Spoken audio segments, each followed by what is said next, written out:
Hello, hello, hello. And yes, I am live. It is good to see everybody. Welcome back to the channel. Um, I see a good few people there in the chat saying, I don't know anything about the kicking of the ball.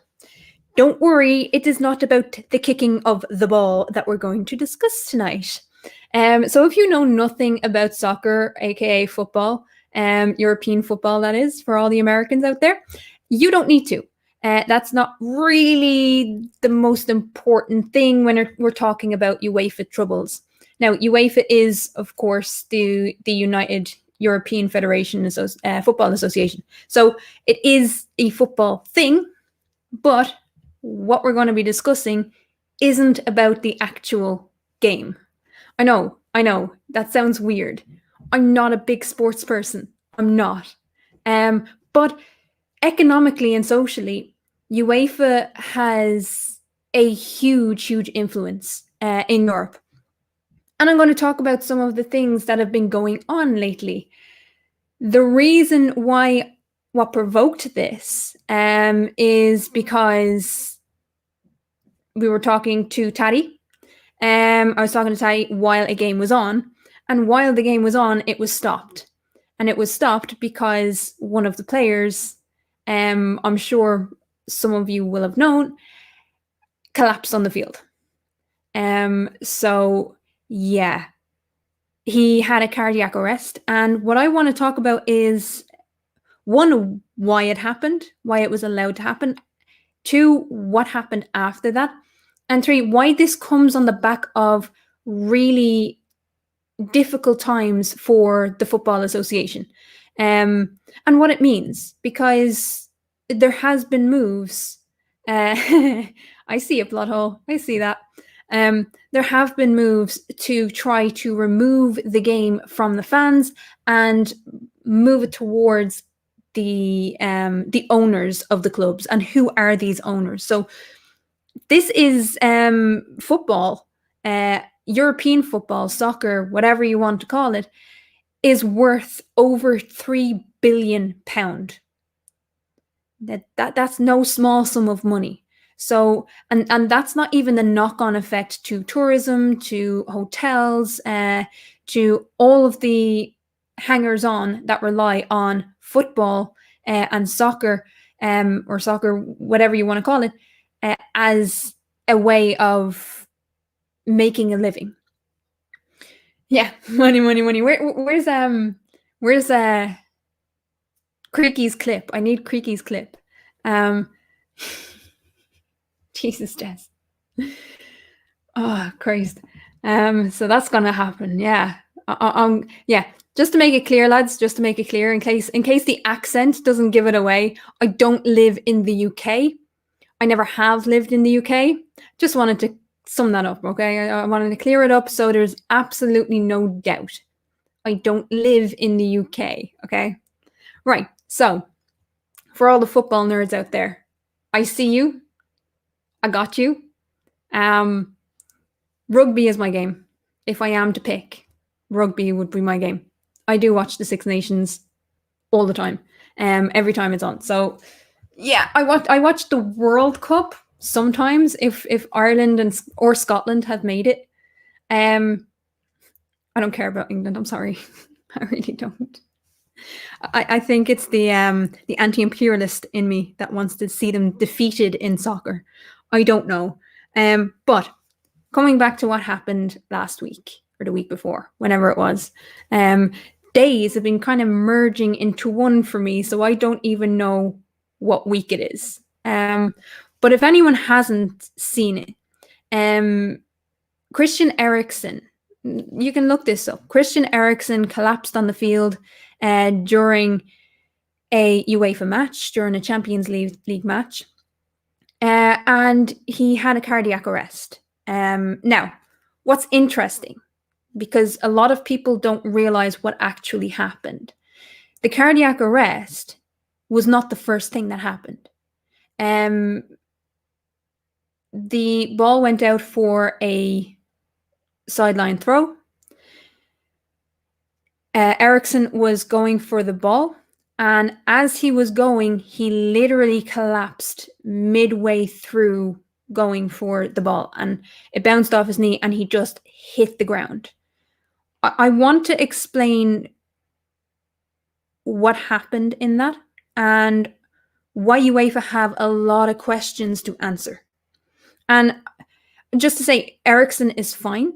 Well, he's not fine. He's in hospital still, but he is alive. He is well, and he is getting medical treatment, which is great. But there are still important things that need to be discussed. First of all, he collapsed. We know he collapsed. We don't know why he collapsed.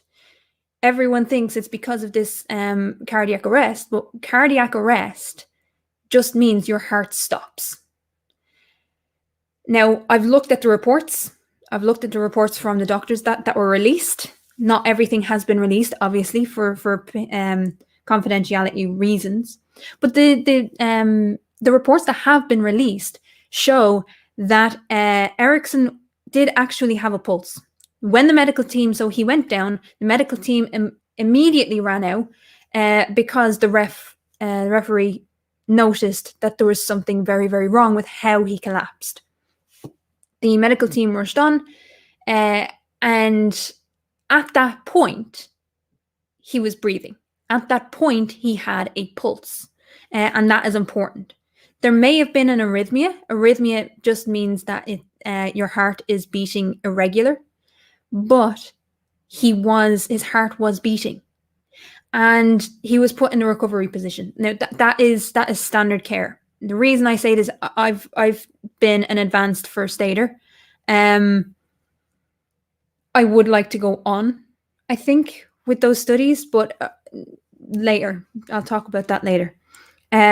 So before any match, there is a medical emergency team that discusses those emergency action plans.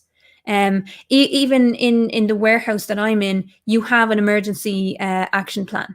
I'm part of the first aid team in the warehouse, and you do have an emergency action plan just in case one or other things happen.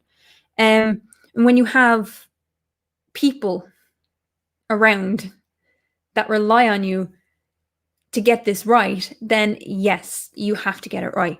So the first thing to say is absolutely well done to the medical team, to every single medical professional who intervened on that day.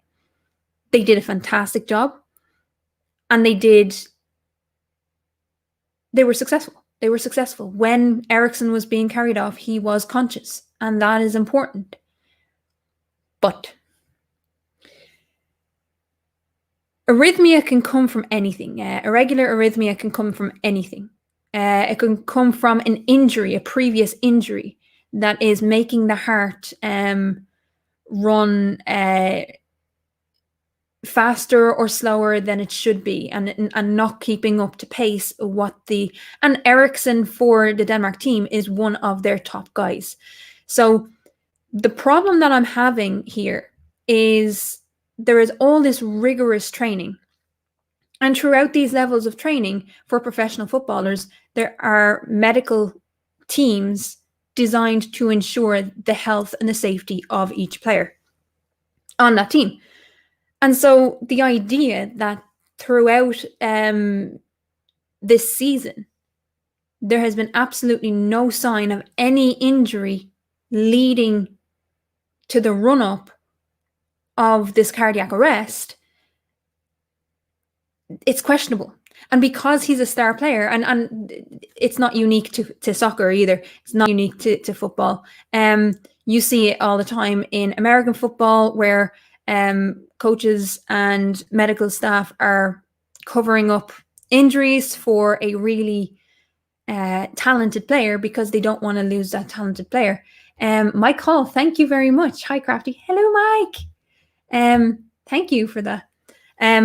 So you see it all the time. So the question has to be, what is the oversight? Where they will have to go over every single play that he's done in the last 6 months to make sure that they didn't miss something. Because if they miss something, they are at risk of being in serious trouble. Of being in serious trouble. Chris Durham says, took my cardiologist 5 years to fix my arrhythmia. Exactly. Arrhythmias can come from anywhere, but the idea that in the run-up, with all the stress tests that these athletes have to go through in order to make it onto that pitch every week, that nobody has seen anything in the run-up, nothing out of the ordinary, nothing strange. This healthy 29-year-old just keels over on the pitch. They've missed something. And that's going to be a problem. That's going to be a real problem, because how much are they sacrificing in order to get into these leagues? And I'll come back in on that in a few minutes, because it goes alongside the suggestion for a super league. And I will be talking about that in a little while. When it comes to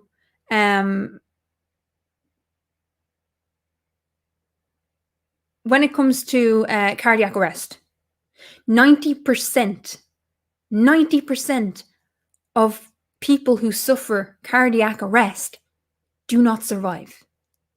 And the main way in which they survive is that medical teams or medical professionals are able to get to the patient in time, and to go through the pathways that are in place in order to save someone's life. Plothole says, it's illegal to misrepresent injury in sports. It happens all the time, but Vegas betting is based on these reports. Yes. Yeah, on the US side. It happens all the fucking time. Dildo Baggins says, I have an AFib, and it can come from nowhere. It can come from nowhere. It can. However, with these athletes, there's always tell signs. And a healthy 29-year-old just doesn't keel over on the pitch without someone noticing a fragment in the run-up to that collapse. I'm not blaming the medical team at all. They did their job, and they did it very fucking well. Okay? But let's talk about UEFA here. The medical team said he had a pulse when the medics arrived. He was put in the recovery position.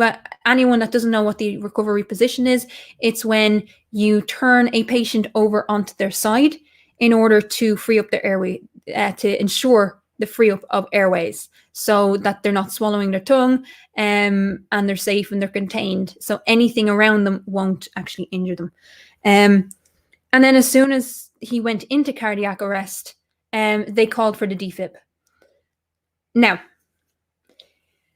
here's where the problem is. To witness someone going into cardiac arrest is a traumatic event. Absolutely traumatic event if you are not used to seeing someone going into cardiac arrest. Now, the person that I was a carer for had angina, so cardiac arrest was always a possibility. And we had a defib. I'm trained in the defib because that was my job for 7 years. So arrhythmia, it can come from anywhere, but there are tell signs. There are tell signs in the run-up, especially for a healthy 29-year-old. So he was resuscitated after one defib. So anyone that doesn't know, so the process is you do CPR, and please, guys, if anyone of you out there is not trained how to give CPR, you need to go and learn. You need to go and learn. I beg you. Because it is life-saving skills. It is basic life-saving skills that every single person should have. And I know that's a difficult thing for me to say, or an easy thing for me to say, but it is absolutely vital. If you have the chance, if you don't know how to do chest compressions, learn. Just learn it. Just learn it. Go to a medical professional. They will show you. Every single person, in my view, in this world, when they go through school, basic first aid should be on the curriculum in every school, in every country. I don't care what it is. It's basic life-saving care. Now, everyone should know. So if you don't know how to do CPR, please, please, please go and learn. Because you could actually save someone's life. And let's remember, right? So CPR is used only and only when somebody does not have a pulse.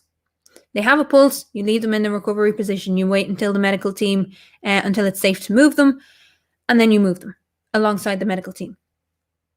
If they don't have a pulse, you start chest compressions. Now, there's a lot of people who are afraid, how do I do it, or how hard do I go? Doesn't fucking matter. If you break a rib, you break a rib. To keep that heart pumping, blood around the body. That is the most important thing. So after that, all gap pitches. Where is it? Sorry. All gap pitches have defibs. GAA. We have defibs on site. It's not just gap pitches. All football pitches have defibs on site. As soon as his heart stopped beating, the defib was called for. The defib was used. So what it'll do, it'll scan your body for any signs of a pulse. If it can't find a pulse, it will advise on the next course. And if the AED, if the defib advises that there's a shock coming, you let that patient go. You back away. You do not touch the patient, or you're going to get a bolt of lightning through your body. Okay, don't do it. And then as soon as it tells you, you check for a pulse. If it doesn't, if there's no pulse still, then it will do it again. It'll go through the checklist, see for signs of a pulse. If there's no pulse, it'll shock again. If there is a pulse, then you continue getting them into the recovery position, like what happened on the thing. Again, let's go back to UEFA and why we're even talking about this. They are idiot-proof to a large extent. They won't discharge. It depends on the model. Some of the older defibs, and some clubs only have the older defibs, will actually discharge regardless. But you don't want to be touching the patient when a defib goes off. Believe me. I've seen that happen, and it was not good. It was not good. Right. So back to UEFA. Here's my contention with UEFA. The medics did everything right, bar one thing. And I blame UEFA for this, not the medics. Towards, 15 minutes into this whole ordeal, another team of medical professionals came onto the pitch with towels. As I said, looking at a cardiac arrest is traumatizing. Where I have the bone of contention with UEFA is UEFA thought it was a good idea to keep the cameras rolling. Now, if you're in the stadium, you can't look away. You don't know exactly what's going on. If it's on the big screen, it shouldn't be on the big screen. It should not be on the big screen. And it sure as fuck should not be on the TV screens for every family across Europe. Holy fuck, was that a bad idea? This is my bone of contention. They decided to make a theme park out of trauma. And that's not cool. That's where I have my issue. They dramatized this. They left the cameras rolling. They switched instead of going. So usually if in American football, for the most part, if something happens, something seriously happens, they will cut back to the studios and they will wait for word. That's what usually happens on a friendly game. If something happens on the pitch, you go back to studio, you wait for the cue that everything is okay, that you can go back down to the pitch. UEFA chose not to do that. UEFA chose not to do that. And it wasn't just the producer either, Rob Parks. I get what you're saying. I don't like the idea of someone getting fired, but fuck my life. It was not just the producer. It was the higher-ups in UEFA who decided to get a man dying. And just get your head around that for a minute. That man was dead on the pitch. Doesn't matter for how long. Doesn't matter. There were people, there were men and women with their children watching this match. And they decided to broadcast the death of a man. There are some serious, serious questions that need to be asked as to why that was allowed to happen. Because if they hadn't, Aaron, I'll get to that in a second. If they hadn't chosen to do that, the trauma that was in that studio at the time, okay, yes, cut to the crowd. Stay on the crowd. But instead, what they did was they zoomed in.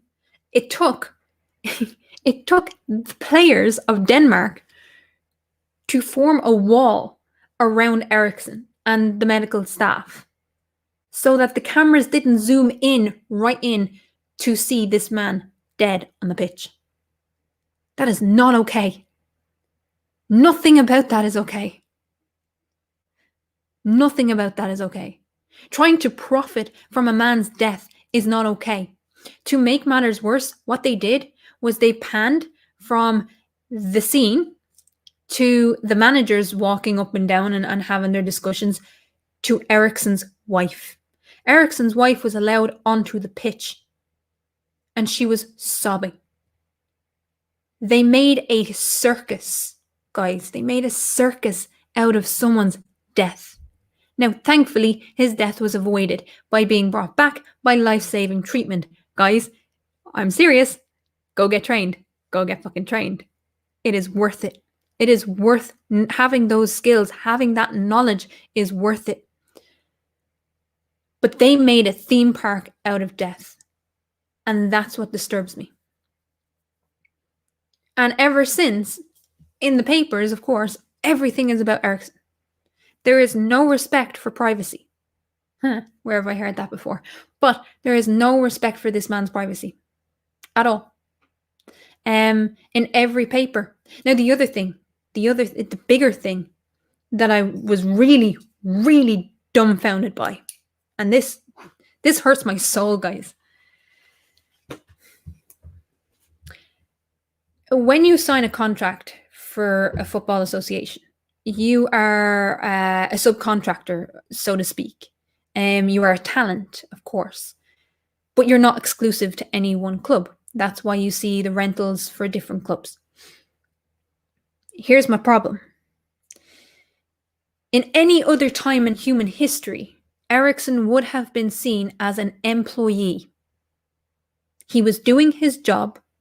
Yes, UEFA did control the TV broadcast. That's why BBC were absolutely dumbfounded as to why it was allowed, because UEFA actually controlled it. But yeah, this was an employee. And what you have to do is take a step back from the idea that these are public figures. Because underneath that, the first thing they are, they're human beings. They're human beings. Okay? And they were employees. They were employed. They had a contract of employment to do a job. Their job was to perform, to play football in a skillful manner. That's what they're paid to do. But they have a contract, so they are employees. Forget everything else. They are employees. How many other businesses, other than Amazon probably, would be allowed? I know the entertainment industry it runs under its own fucking laws, but it shouldn't. This is the point.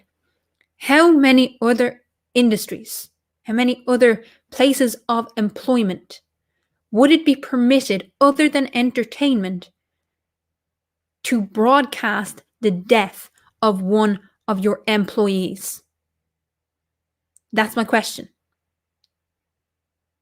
other than entertainment. Because things happen, you know, accidents happen. We know that. We know that. You know, and it's again, it's not unique to football. It's not unique to football, and that's why I don't want to overly concentrate on the game. I want to yeah, outside contractors, outside contractors. This is part of the problem. They shouldn't be seen as outside contractors or subcontractors. They are employees. You employ them to do a job. They do their job. And that's my question. How can you start the stream in the middle of the second half of England v Scotland? Sorry, it happens. Time constraints.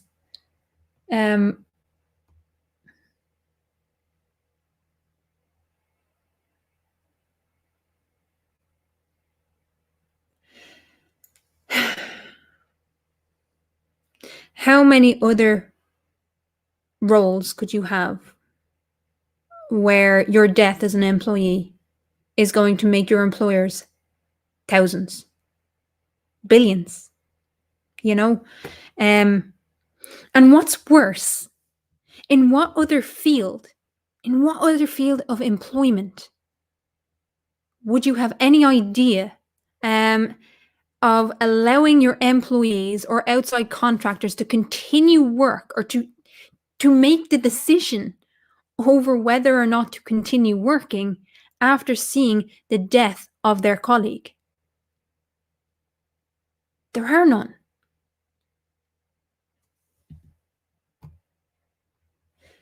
Even when Owen Hart Feldman was killed, WWE did broadcast anything that happened regarding it. Yeah, exactly.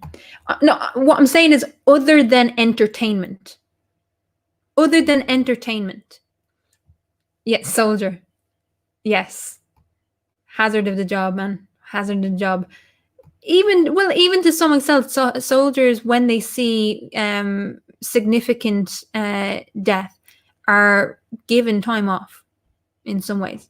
Yeah, this is my point. They played 90 minutes after they watched him die. After they stood there in a world, after they stood there not knowing whether he would live or die, forming a wall of protection, a barrier to protect both the fans and Eriksen.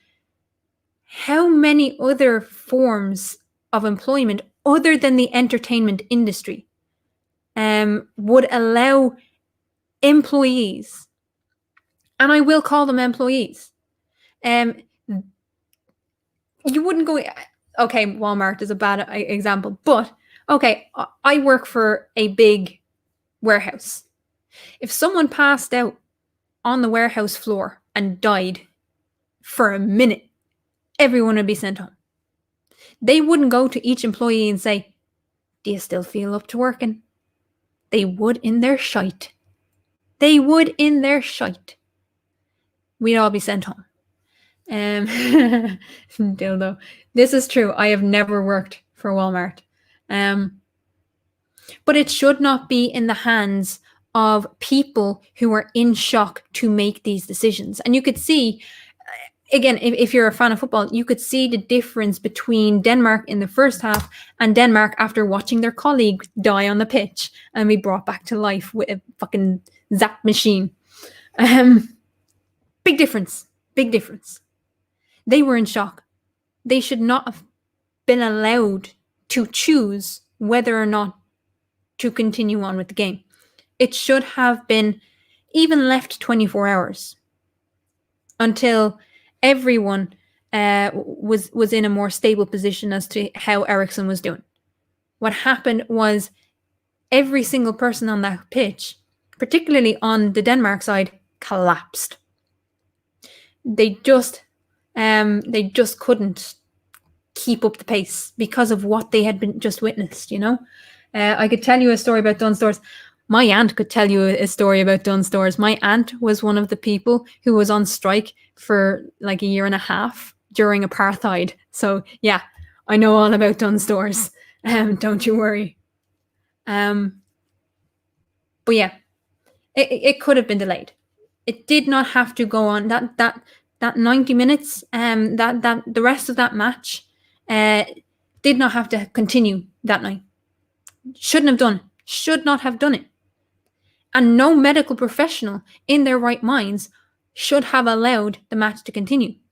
Not for the physical health of the players, but for the mental health of the players, because we never hear about the mental health of players.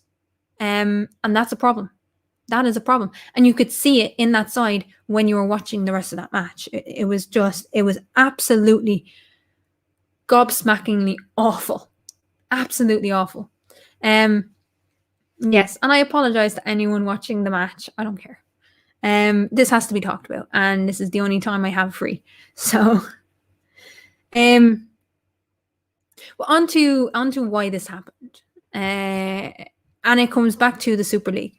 So, if anyone doesn't know about the European Super League, it was basically the owners of the clubs not understanding the clubs, and that's never a good sign. That's never a good idea.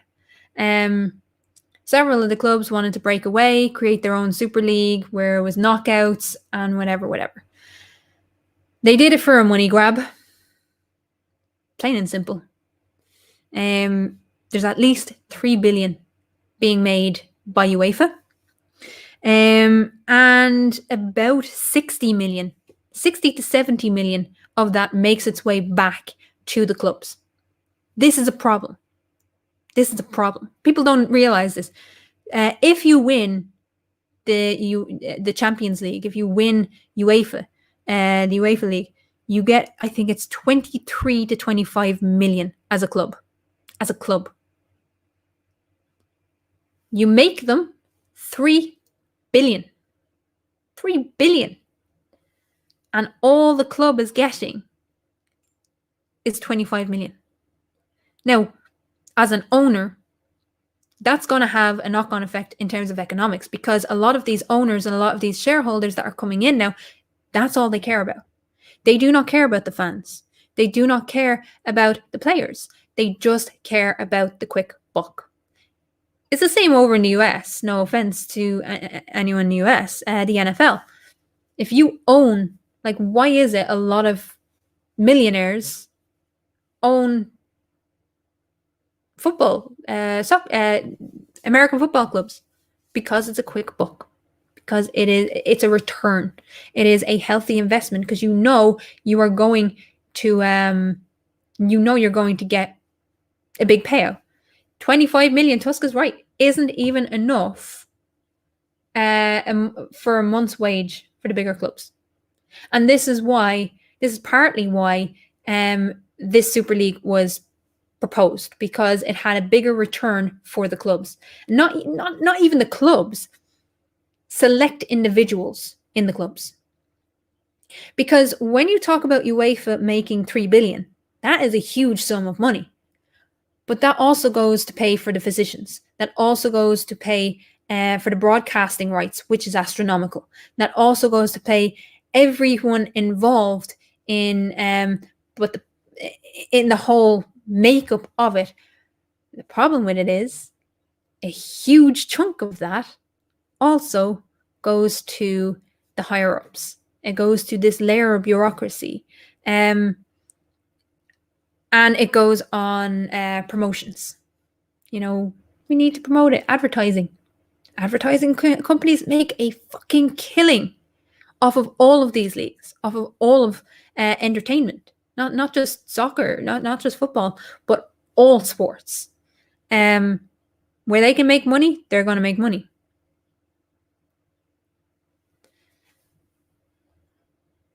What? Yeah. The owners are douchebags. Fucking douchebags. But yeah, 20 million, between 20 and 25 million, depending on the year, and what they make, goes to the winner. 18.3 million goes to the runner-up. The semi-finalists get 14.6 million, and the quarterfinalists get 12.8 million. So again, Brilliant. Again, it's a huge sum of money, 3 billion. But what are the clubs getting? Pittance. So, brilliant news. Christian Eriksen is discharged from hospital and visits Denmark teammates. That is fantastic. And I want to reassure people, this isn't about Christian Eriksen that I'm talking about. It's not simply about Christian Eriksen. He is not at fault here. The medical staff are not at fault on that day, are not at fault. They did their job. They brought him back. They preserved life, and that is what they are there for. And there's other sports that do not have the medical professionals that football does. And even the clubs, there's some of the clubs in the Premier League in the UK that don't have these physicians on site. And that's hugely problematic. Why is it that only in World Cups, only in huge games do we get these medical professionals hanging on the sidelines? Luckily, the stadium of where it was, the stadium was right across the park from the hospital, which is a huge deal because when it comes to life-saving treatments, you want to be able to get the sooner the medical treatment is given, the better. The longer you hold out, the worse it's going to be, or the less success you're going to have. So again, I'm not trying to have a go at the medical professionals. The only question I have for the medical professionals is, have you been thorough enough? And I'm sure that's going to be a question, an ongoing question for many, many people going forward in UEFA. That has to be answered. And what are they doing for the overall health of each individual player? If Eriksen is one of the top guys in Denmark, is every person in Denmark getting the same level of care as Eriksen has gotten? I hope so. Someone tells me no, but I would hope so. Tusk, did you know that the UK clubs play through the winter and take breaks in the summer because the bookies wanted to make money on the Super Bowl games? We play in freezing conditions to satisfy their greed. The players at best are a secondary concern, at worst an inconvenience for the spreadsheet. That's scary. That's scary. Do footballers have a union? No, they do not. Some do. Some countries are very good on their trade unions, but no. Most footballers either are not in a union or don't know about unions or don't value them because they've not been brought up. They've not been brought up with that kind of culture. Soccer has a Super Bowl. Yes, we call it the World Cup. But in terms of European football, yes, it would be the Champions League run by, you guessed it, UEFA. This is what we're talking about here. So yeah, it's not as big as the Super Bowl, and we don't go overboard, I would hope. But yes, it does have a kind of Super Bowl. I don't know. We do have leagues. But it's just frustrating, and it's something that I wanted to talk about and maybe not answer, but I did want to get it out there. What's happening here? By the way, I interrupt this. I interrupt this broadcast because in just over half an hour, Tusk is going live. And I have my duck onesie on, by the way. I'm wearing it right now. And I'm going to go on camera over on Tusk's stream, which I've just posted in the chat.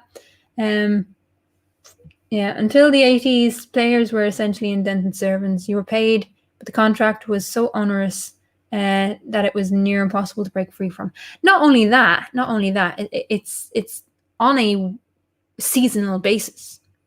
It's on a seasonal basis. So, no, it hasn't, Tusk. Stop it. Hang on.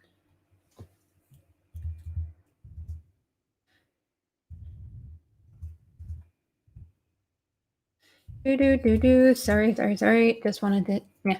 Okay. But yeah. So UEFA have some serious problems ahead with the Super Leagues. One of the things that happened with the Super League, the European Super League, is that they really underestimated the value of the fans and the power of the fans. Because unlike American football, soccer has its roots in working class areas. It has its roots in lower class, middle class areas. Like, that's where it was bred from, really. And that's where it has its support. So without the fans paying for the tickets, because of COVID as well, I wasn't gonna really mention this, but screw UEFA. UEFA ordered Dublin, my city, my lovely shithole, ordered Dublin to basically recreate or refurbish a stadium, make it bigger and all that. And then because of COVID, we couldn't secure tickets. No, people would have come. If it was on, people would have come. UEFA, well, the IFA knew this, but they couldn't absolutely guarantee 100% turnout of, well, COVID, whatever the COVID 100% is.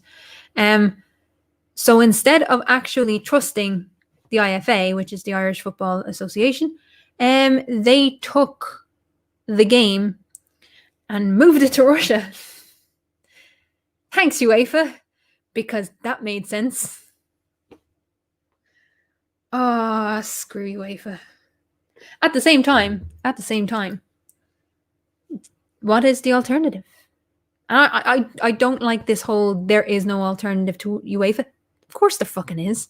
There's also an alternative that's not a Super League run by rich billionaires looking at the peasants kicking around a ball to make the money.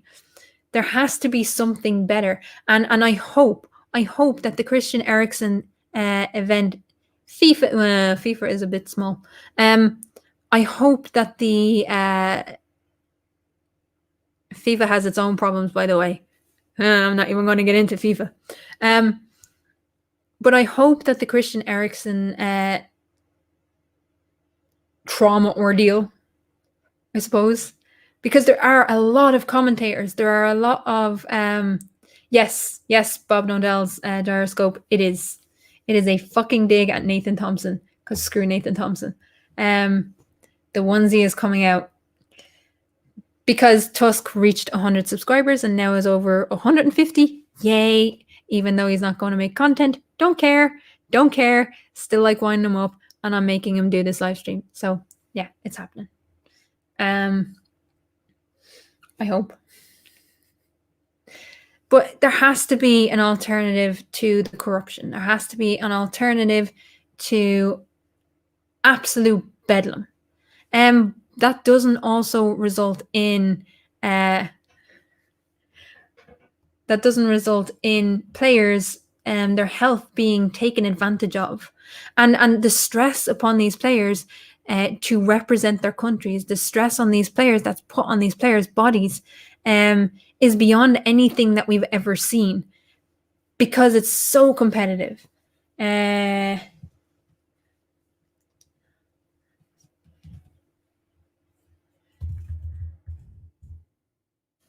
So hopefully, yeah, he lived. But the problem, Bat-Beagle, is what happened if he didn't? What happened if he didn't? This is the problem. Christian Eriksen lived. That's great. And maybe you won't hear anything about it for another 10 years, hopefully, if we're lucky, if things get put into the place. But what happens to the next person. The next person is pushed to that absolute limit of human endurance that a lot of these athletes are. I can't even, yeah, sorry. No, right. We're free of people saying stuff. What happens to the next player? And is it good enough that right now there's no collateral damage, but the next time there could be? That's why I hope that there will be, and also when the defib was brought out, in fairness, when the defib was brought out, what should have happened was curtains. That's something that they need to talk about, because it should not be up to players to create a barrier to prevent people from being traumatized. And that would, if there was screens, and there's portable screens that you can get. There are portable screens. Medics use them all the fucking time. There are screens that you can get that will protect and block what people are seeing. It should not be broadcast. That should not have been broadcast. Trying to profit off the possible death of an employee. Having said that, I know there's companies that do it. There are worse companies out there. People like Walmart. Walmart have what's called dead peasants insurance. In case one of their employees drop dead on the floor, they get a payday. In case you didn't know, look in your contract. Anyone who's working on a contract, look in your contract and make sure there is not a dead peasants clause or some shit like that in your clause, in your contract, because that is sick. Right.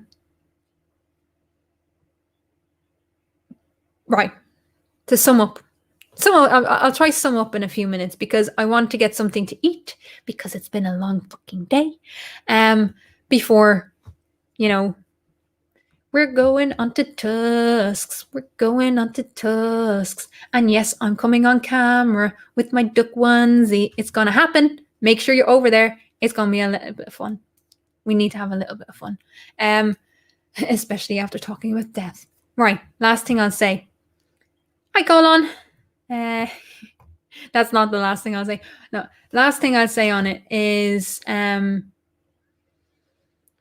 this whole thing has refreshed and renewed my interest in medical science. I was an advanced first aider, which is little more than a first aider, and I am on a first aid team in work, which is great.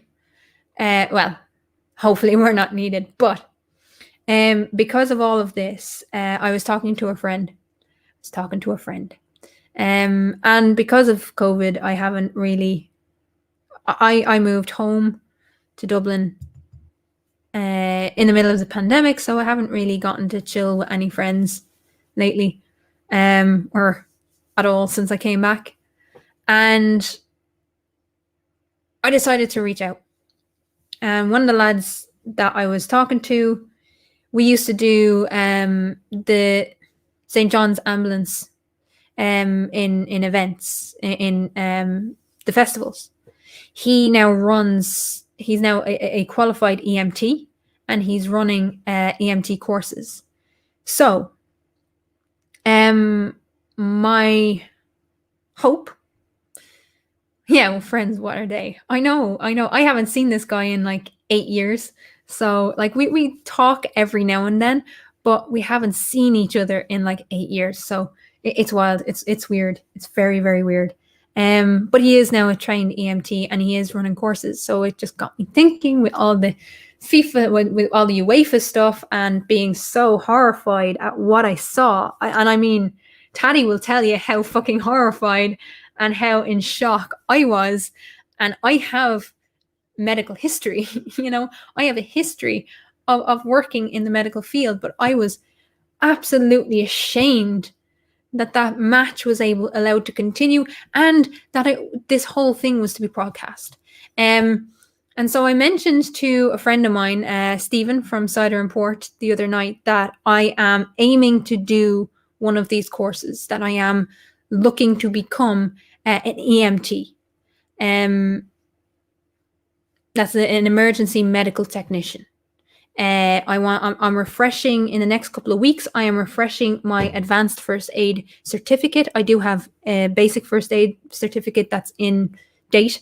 But with these tickets, you have to update them every 2 years. Otherwise, you're not a qualified medical professional or first aider or whatever cert you have.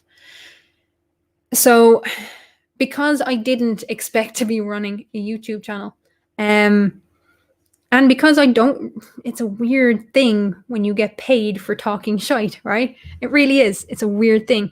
So anything that I'm making from the YouTube channel is being left in the AdSense account that has been set up for it. And anything that I draw in from the channel is going to be put towards that course, because it is kind of expensive. I'm not going to say how much, because...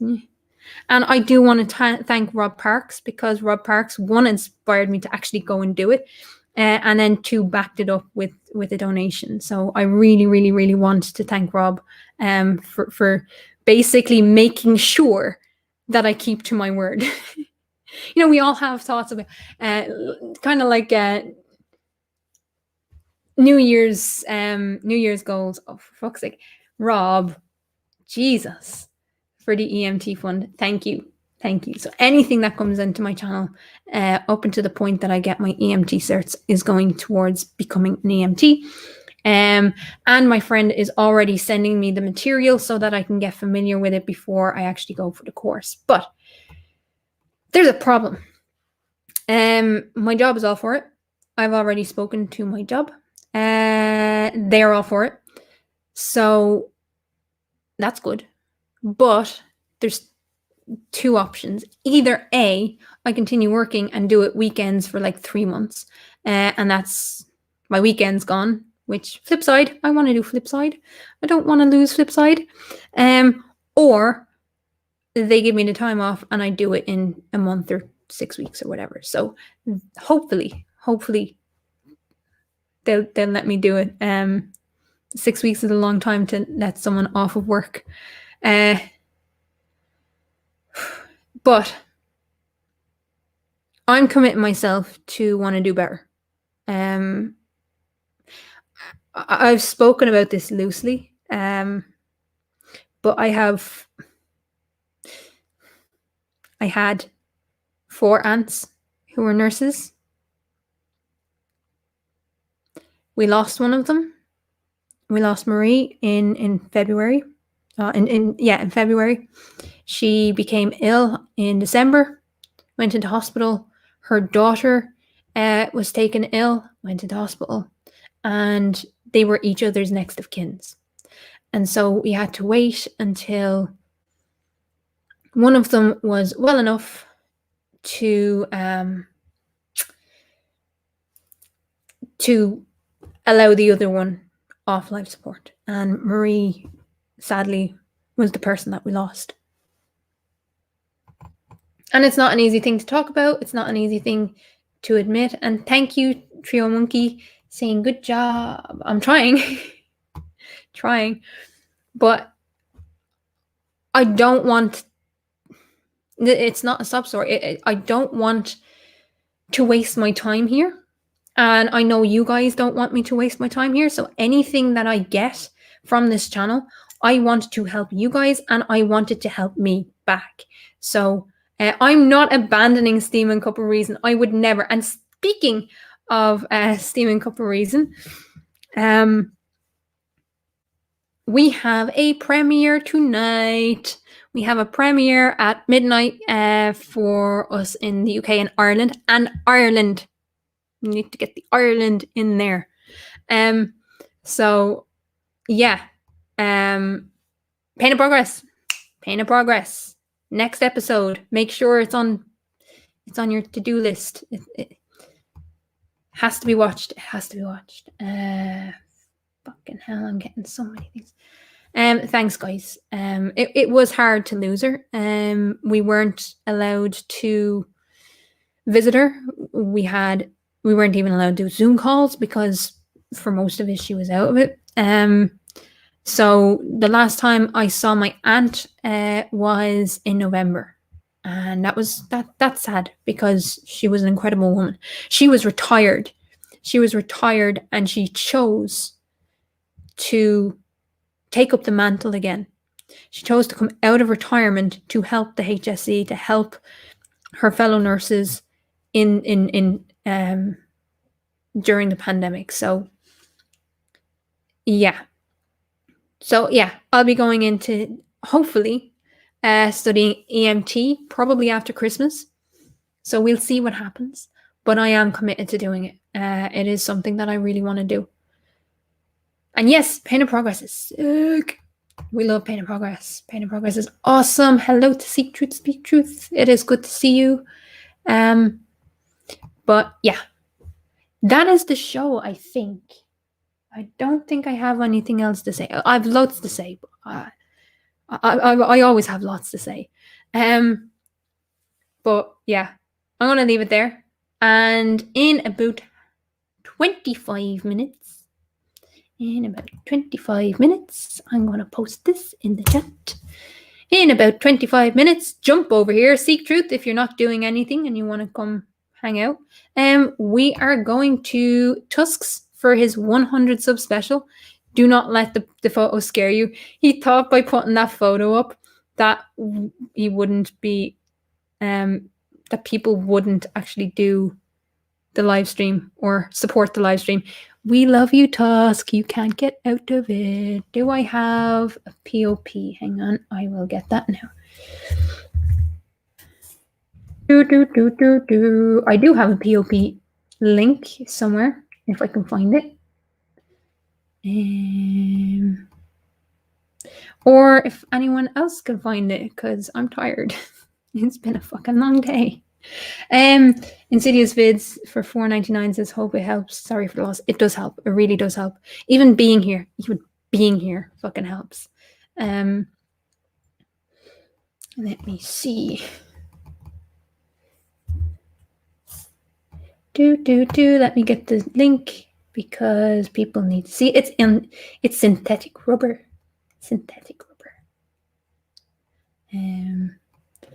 Yes. There it is. If I can get the fucking Sorry, people should know that I can't do two things at once. That one.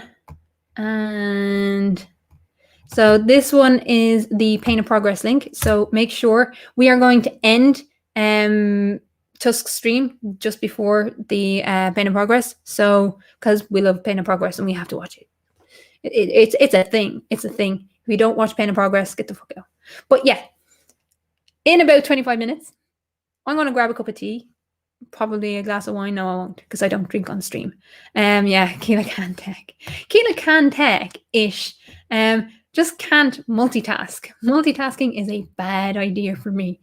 I'm going to get a cup of tea. I definitely... Tusk, I hope we won't be hearing that on the fucking stream. Jesus Christ.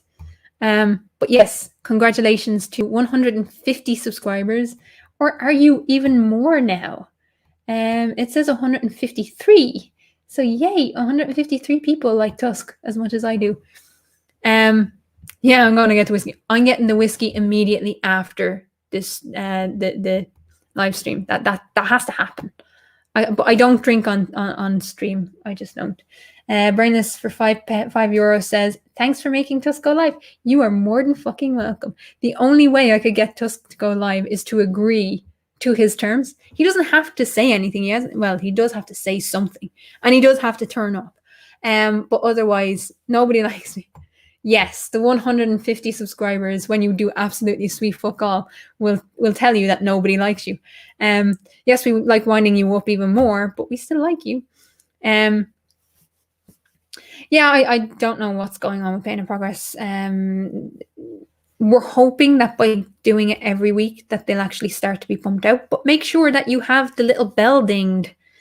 Ding the bell, people, ding the bell, and then you'll get the notifications. I got the notification for half an hour before my live stream, which is weird because that why I got it, I don't know. But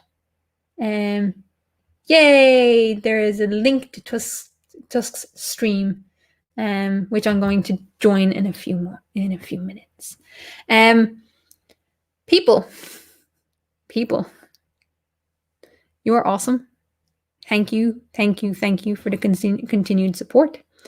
Fuck UEFA, and I will see you in about 20 minutes. Make sure you're in Tusks. Bye, folks.